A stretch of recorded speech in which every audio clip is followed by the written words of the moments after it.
did the inspiration come? If we look back at the history of the ancient Near East, keeping in mind that the German philosophers were some of the best Orientalists, the work of Friedrich Delitzsch, who was one of the foremost Assyriologists. In his book, Bibel und Babel, the study of Babylon and the Bible, we acknowledge a reference to flying spacecraft. We have the same concepts in the Sanskrit traditions of the Vimana.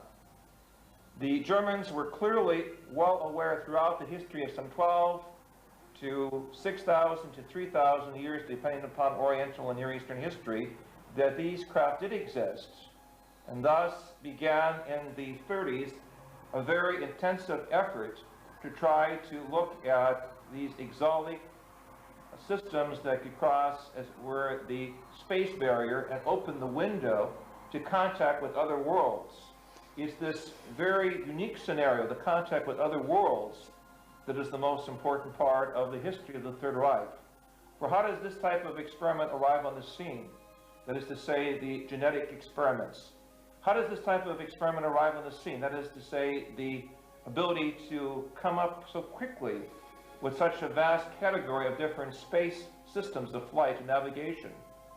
How does this system of a global science, that is to say, that gives German experts the ability to make expeditions to Kashmir and to the South Pole, suddenly appear on the scene?